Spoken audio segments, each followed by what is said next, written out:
ఒక మనిషి మీద 22 కేసులు ఉన్నాయి. హత్య కేసు, పోక్సో కేసు, దోపిడీ కేసులు, రౌడీ సిటర్ ఇలాంటి ఆరోపణలు ఉన్నాయి. ఇంకా చాలా కేసులు ఉన్నట్లు కూడా ఆరోపణలు వస్తున్నాయి. అలాంటి వ్యక్తి కనిపించకుండా పోయాడంటే చాలా మంది ఒకే ఒక మాట అంటున్నారు. అలాంటి వాడి గురించి ఇంత హడావిడి ఎందుకు? కానీ ఇక్కడే చాలా మంది పొరపాటు చేస్తున్నారు.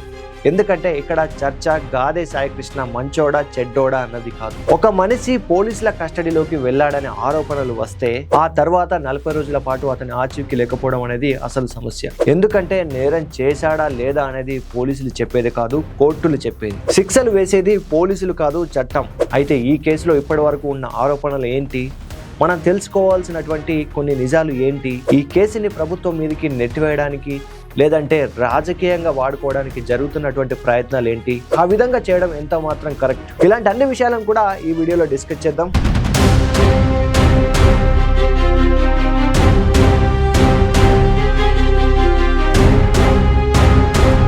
Hi friends, this is Mahesh. ఇప్పుడు రాష్ట్ర వ్యాప్తంగా చర్చకు కారణమైన పేరు గాదే సాయికృష్ణ. మే 9న మార్కాపురం నుంచి సాయికృష్ణను పోలీసులు తీసుకెళ్లారని అతడి కుటుంబం చెబుతోంది.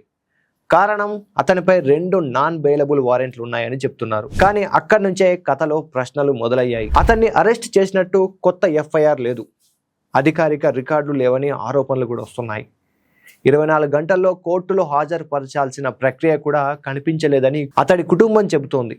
ఇంకా విచిత్రం ఏంటంటే, ఒకవైపు పోలీసులు తీసుకెళ్లారని చెబుతుండగా మరొక వైపు అదే కుటుంబాన్ని సాయికృష్ణ ఎక్కడ ఉన్నాడు అని అడిగారట పోలీసులు. ఇక్కడే ఆ కుటుంబానికి అసలు అనుమానం మొదలైంది. రోజులు గడిచాయి, వారం అయ్యింది, 2 వారాలు అయ్యాయి. 26 రోజుల తర్వాత కుటుంబం సాయికృష్ణ కోసం కోర్టును ఆశ్రయించింది. హెబియస్ కార్పస్ పిటిషన్ వేసింది. హైకోర్టు జోక్యం చేసుకుంది. జూన్ 29లోగా వివరాలు ఇవ్వాలని పోలీసులను ఆదేశించింది. కానీ ఆ తర్వాత కథ మరింత పెద్దదైంది. ప్రతిపక్షాలు దీన్ని కస్టోడియల్ డెత్ కేసుగా ఆరోపించాయి. సాయికృష్ణను 3rd డిగ్రీ పెట్టారని, లాకప్లో చంపి మృతదేహాన్ని మాయం చేశారని, ఇంకా ఖననం కూడా చేశారనే ఆరోపణలు కూడా వచ్చాయి. మాజీ మంత్రి అంబటి రాంబాబు అయితే కొన్ని ఫోటోలు విడుదల చేశారు.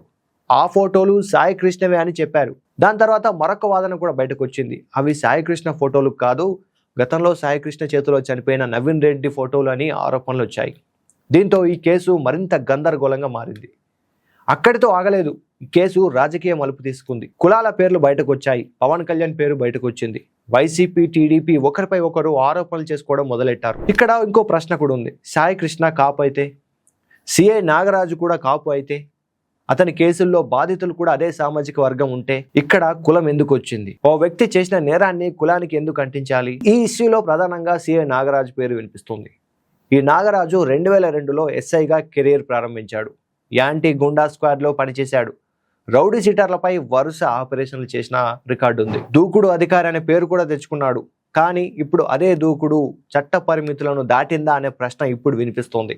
ఇప్పటికే ఆయనపై పలు ఆరోపణలు ఉన్నాయని రాజకీయ నాయకులు చెబుతున్నారు. క్రాంతి కుమార్ అనే వ్యక్తి ఆత్మహత్య వీడియో కూడా ఇప్పుడు చర్చలోకి వచ్చింది. ఇప్పుడు నాగరాజన్ అయితే ప్రభుత్వం సస్పెండ్ చేసింది.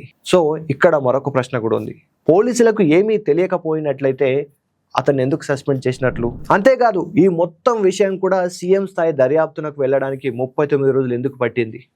ఇప్పుడు సాయికృష్ణ గురించి ఇంకొక విషయం కూడా చాలా మంది చెప్తున్న మాట ఏంటంటే, అతను సాధారణ వ్యక్తి కాదు. 25 ఏళ్ల వయసులోనే అతడిపై 22 కేసులు ఉన్నాయి. హత్యలు, కిడ్నాప్, పోక్సో, గంజాయి, దాడులు, ఇలా చాలా కేసులు ఉన్నట్లు ఆరోపణలు వస్తున్నాయని చెప్తున్నారు. అతను సోషల్ మీడియాలో ఆయుధాలతో కూడా వీడియోలు కూడా చేసేవాడని చెప్తున్నారు. కానీ మళ్ళీ అదే ప్రశ్న ఏంటంటే, అతను క్రిమినల్ అయితే ఆ విషయం కోర్టులు చెప్పాలి, పోలీసులు కాదు. ఎందుకంటే ఒక దొంగ ప్రాణం ఒకటి, ఒక పోలీస్ ప్రాణం మరొకటి కాదు. ప్రాణం ఎవరిదైనా ప్రాణమే. మన చట్టాల ప్రకారం మనమంతా కూడా ఒక రాజ్యాంగం ప్రకారం నడిచే ఒక దేశంలో ఉన్నాం. ఇది రాచరిక వ్యవస్థ కాదు. ఎవరికి నచ్చినట్లు వాళ్ళు చేసుకుంటూ పోవడానికి ఉండదు. కాబట్టి చట్టాలను గౌరవించాల్సిన అవసరం సామాన్యుడి దగ్గర నుంచి పోలీసుల వరకు అందరికీ ఉంటుంది. ఇక్కడ ఇప్పటికే ఆరోపణలు వస్తున్నట్లు ఎన్కౌంటర్ చేయడం కానీ, లాకప్ డెత్ కానీ, లేదంటే ఇష్టం వచ్చినట్లుగా హింసించడం కానీ ఇవన్నీ జరిగి ఉంటే ఖచ్చితంగా అది పోలీసులదే తప్పు. దీనికి కూడా కోర్టులే చర్యలు తీసుకుంటాయి. ఇప్పుడు నిజంగా మరి ఒక ప్రశ్న అయితే అందరి ముందు ఉంది. నిజంగా సాయికృష్ణ ఎక్కడున్నాడు? అతను బతికే ఉన్నాడా, లేక ఎక్కడికైనా పారిపోయాడా? లేదంటే అందరూ ఆరోపిస్తున్నట్లుగా ఆ ఆరోపణల్లోనే నిజం ఉందా? సమాధానం అయితే ఇప్పటికీ లేదు. కానీ ఒక విషయం మాత్రం స్పష్టమవుతుంది. పోలీసులు చట్టాన్ని చేతిలోకి తీసుకుంటే అది ప్రమాదం. రాజకీయ పార్టీలు నిజాలు రాకముందే స్టోరీలు వల్లేస్తే అది కూడా మరింత ప్రమాదమే. కాబట్టి తీర్పు ముందు కాదు, ముందు నిజం బయటికి రావాలి. సో ఈ ఫ్యాక్ట్స్ అన్ని చూస్తే మీకు ఏమనిపిస్తుంది? ఈ కేసు విషయంలో సిస్టమ్ కంప్లీట్ గా ఫెయిల్ అయిందని నాకు అనిపిస్తుంది.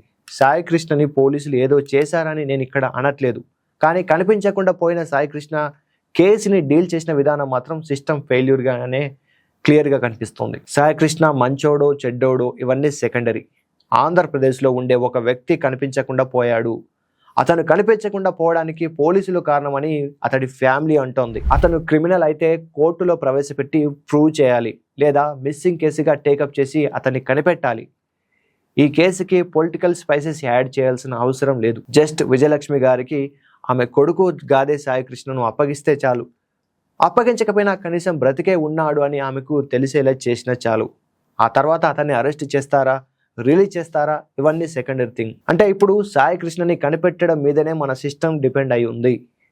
లేదు ఎవరెటు పోయినా పట్టించుకునే వాళ్ళు లేరులే అని కంప్లీట్గా సిస్టమ్ ఫెయిల్యూర్ కింద తోచేస్తారా? ఆల్రెడీ ఇప్పటికే సగం ఫెయిల్ అయింది. ఒక వ్యక్తి కనిపించకుండా పోయినా 40 రోజుల వరకు ఎటువంటి యాక్షన్ తీసుకోలేదంటే ఏంటని అర్థం? ఈ కేసులో నెక్స్ట్ హియరింగ్ వచ్చేసి జూన్ 29న ఉంది. మరి అప్పటి వరకు పోలీసులు ఏం చేస్తారో చూడాలి. అప్పటికి ఈ కేసులో కొత్త అప్డేట్ వస్తే మరో వీడియో చేస్తాను. ఈ వీడియో మీకు ఎలా అనిపించింది కింద కమెంట్ లో పోస్ట్ చేయండి. వీడియో నచ్చితే ఖచ్చితంగా లైక్ కొట్టి మీ ఫ్రెండ్స్ అండ్ ఫ్యామిలీ మెంబర్స్ కి షేర్ చేయండి. ఇలాంటి వీడియోస్ మరిన్ని చూడడానికి మాకు సపోర్ట్ చేయాలనుకుంటే వెంటనే మా ఛానల్ ని సబ్స్క్రైబ్ చేసుకోండి.